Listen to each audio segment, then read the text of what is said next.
Students पिछले class में आपको बताए थे कि किस प्रकार से नर जनन अंग का विकास होता है और नर जनन अंग की संरचना क्या होती है। आज हम देखेंगे कि नर जो होता है उसके सेक्स ऑर्गन्स कब विकसित होते हैं। तो किशोरावस्था जो 13 साल से शुरू होती है, 13 से 16 साल के बीच में एक विशेष परिवर्तन होता है शारीरिक मानसिक, जिससे एक युवक का विकास होता है, वो सेक्सुअली मैच्योर होता है। इसको कहते हैं यौनारंभ। यह काल प्रारंभ होता है 13 साल से और 16 साल की उम्र तक चलता है। 13 से 16 के बीच में एक हार्मोन्स निकलते हैं जिनको कहते हैं एंड्रोजेंस। ये एंड्रोजेंस दो होते हैं, एक होता है टेस्टोस्टेरॉन और एक होता है एंड्रोस्टेरॉन। एंड्रोजेंस टेस्टोस्टेरॉन और एंड्रोस्टेरॉन। टेस्टोस्टेरॉन और एंड्रोस्टेरॉन दोनों का सेक्रेशन, दोनों का स्राव वृषण टेस्टिस के इंटरस्टिशियल सेल से होता है। सेल्स ऑफ लीडिंग भी कहते हैं इनको, उनसे ये दोनों हार्मोन्स निकलते हैं। इन हार्मोन्स के कारण नर में विभिन्न प्रकार के परिवर्तन होते हैं, जैसे नर में मूंछ का आना, दाढ़ी का आना, उसकी आवाज़ का मोटा होना, उसके शोल्डर्स कंधे और मसल्स मांसपेशियों का मजबूत होना, उसके प्यूबिक ऑर्गन्स और आउटर जो सेकेंडरी सेक्स ऑर्गन्स होते हैं उनके चारों तरफ बाल का आना, और इस प्रकार से उनके जो सहायक जननांग होते हैं उनका विकसित होना, जैसे वृषण कोश और पेनिस इत्यादि का विकसित होना। ये सब जो होता है प्यूबर्टी के समय होता है, यौनारंभ के समय होता है, और इन दोनों हार्मोन के कारण ये परिवर्तन होते हैं और इस प्रकार एक नर सेक्सुअली मैच्योर बनता है, वो किशोर अवस्था उसका संपन्न होता है और वो एक नवयुवक सेक्सुअली मैच्योर होता है। आगे आप देखेंगे कि सेक्सुअली मैच्योर होने के बाद नर में शुक्राणु बनते हैं, और ये शुक्राणु जो बनते हैं इसको कहते हैं शुक्राणु जनन। तो शुक्राणु जनन को क्रिया जो है वो होती है किस प्रकार से, तो यह होती है टेस्टिस में, वृषण में 3 इसकी अवस्थाएं हैं शुक्राणु जनन की। एक अवस्था है जिसको कहते हैं मल्टीप्लिकेशन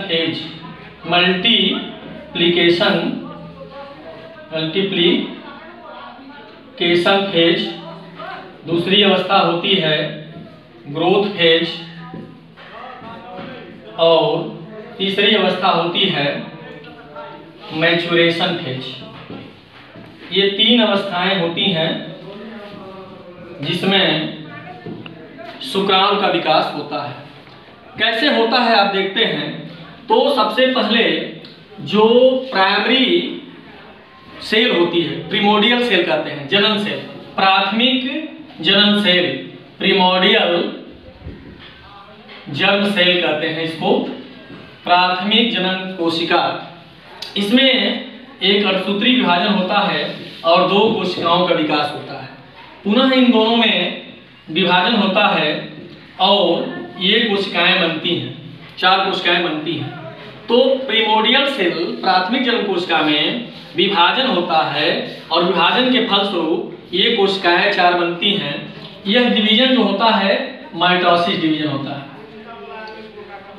माइटोसिस डिवीजन होता है मतलब समसूत्री विभाजन होता है, अर्थात इसमें अगर 2n है, गुणसूत्रों की संख्या डिप्लॉयड है, तो इसमें भी डिप्लॉयड गुणसूत्रों की संख्या होगी। तो इसको कहते हैं हम गुणन अवस्था। मल्टीप्लिकेशन फेज मतलब गुणन अवस्था, एक से कई कोशिकाओं का विकास होता है। अब ये जो कोशिकाएं बनती हैं इन कोशिकाओं को कहते हैं हम स्पर्मेटोगोनिया। अब यहां से क्या होता है कि ये पहली अवस्था है, ये वाली अवस्था मल्टीप्लिकेशन फेज। इसमें फिर यह ग्रोथ करके इसमें वृद्धि होता है, यह पोषण प्राप्त करती है और पोषण प्राप्त करके एक बड़ी कोशिका का विकास हो जाता है। सभी कोशिकाएं बड़ी कोशिका विकसित होंगी और इस अवस्था को कहेंगे हम ग्रोथ फेज। ये जो कोशिकाएं हैं स्पर्मेटोगोनिया, ये ग्रोथ फेज करती हैं कैसे, तो इसमें वृद्धि होता है सर्टोलोई सेल से पोषण प्राप्त करती है और बढ़ करके इसका निर्माण करती है। यह होता है ग्रोथ फेज। ग्रोथ फेज के बाद पुनः इसमें डिवीजन होता है और यह डिवीजन जो होता है वह मियाटिक डिवीजन होता है। फिर इसमें डिवीजन होता है, ये भी मियाटिक डिवीजन होता है। ये दोनों मियाटिक डिवीजन होता है। ये फर्स्ट मियाटिक डिवीजन है और ये सेकेंड मियाटिक डिवीजन है। अर्धसूत्री विभाजन है, ये भी सेकेंड मियाटिक या माइटोसिस या मियाटिक डिवीजन है। तो इसमें मियाटिक डिवीजन हुआ तो गुणसूत्रों की संख्या ये 2n है, गुणसूत्रों की संख्या n हो गया। और फिर सेकेंड मियाटिक डिवीजन होता है तो इसमें भी गुणसूत्रों की संख्या n होता है। इस प्रकार से ये जो 4 कोशिकाएं बनती हैं इनको कहते हैं स्पर्मेटिड, स्पर्मेटिड कहते हैं। तो आप देखिए ये प्राइमरी जर्मिनल सेल से अर्धसूत्री समसूत्री विभाजन द्वारा ये कोशिकाएं बनती हैं। इनमें गुणन कहते हैं, गुणन अवस्था कहते हैं। ये पोषण प्राप्त करके ये बड़ी कोशिका बनाती है, इसको ग्रोथ फेज कहते हैं। और इसमें फर्स्ट मियाटिक डिवीजन होता है तो ये बनती हैं, ये सेकेंडरी, ये है सेकेंडरी स्पर्मेटोसाइट, स्पर्मेटोसाइट।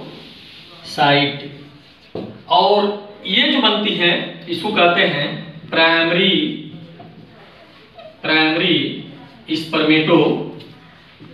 स्पर्मेटोसाइट। तो प्राइमरी स्पर्मेटोसाइट में फर्स्ट मियाटिक डिवीजन से सेकेंडरी में स्पर्मेटोसाइट और इसमें फिर सेकेंड मियाटिक डिवीजन से स्पर्मेटिड का निर्माण होता है। और स्पर्मेटिड से, प्रत्येक स्पर्मेटिड से ये शुक्राणु का निर्माण होता है। तो ये शुक्राणु n होते हैं। तो स्पर्मेटिड से शुक्राणु के निर्माण को स्पर्मियोजिनेसिस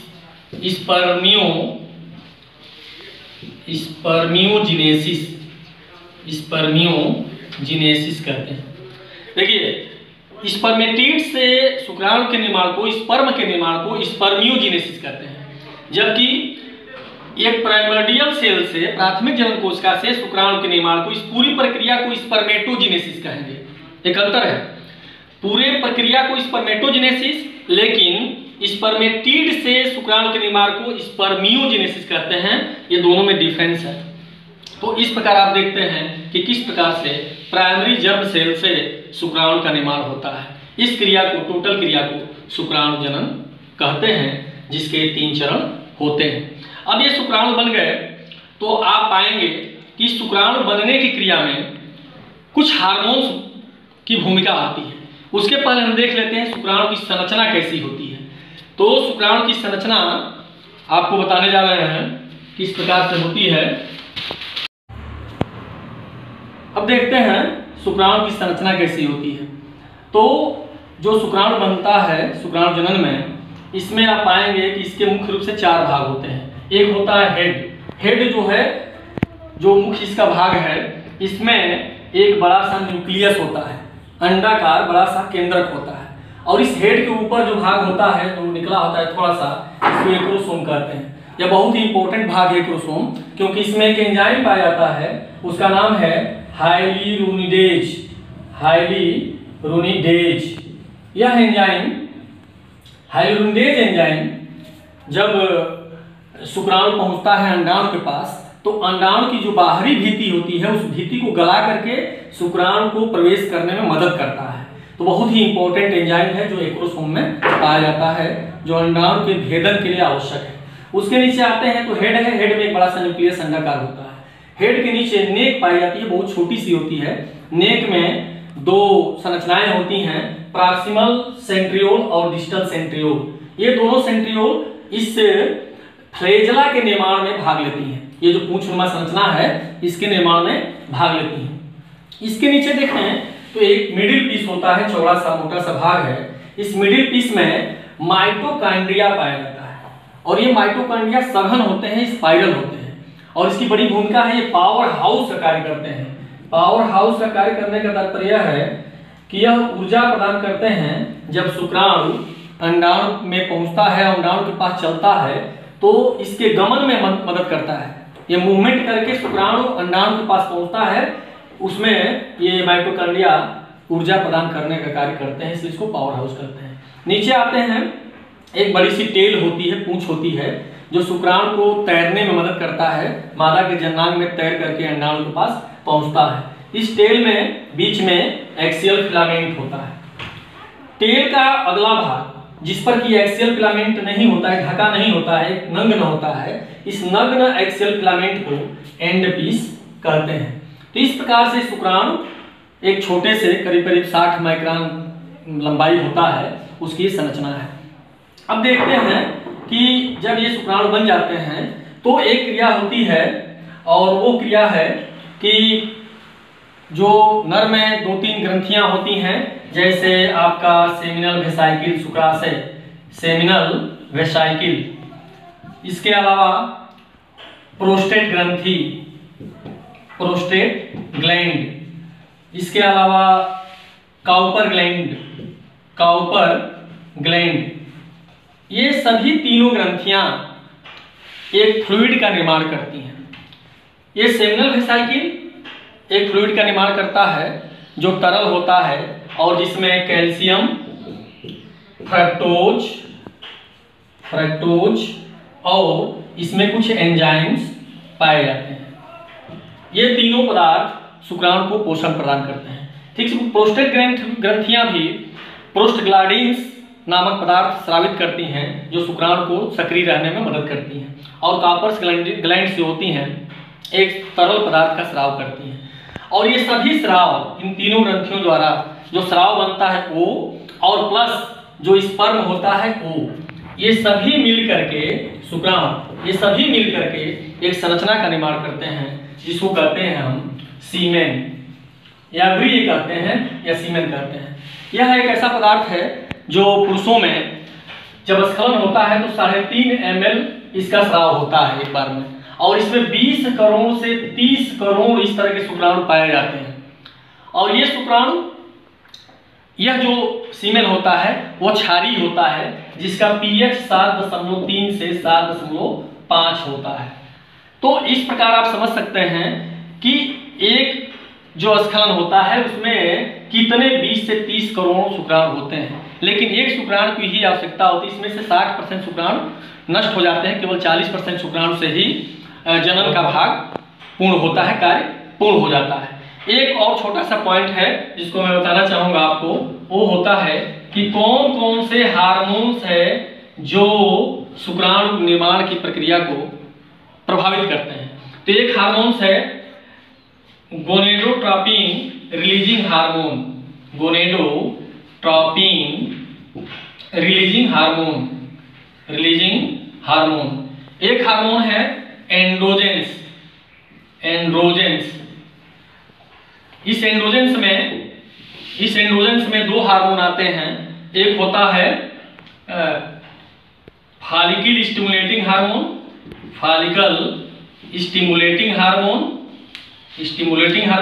और एक होता है ल्यूटिनाइजिंग हार्मोन।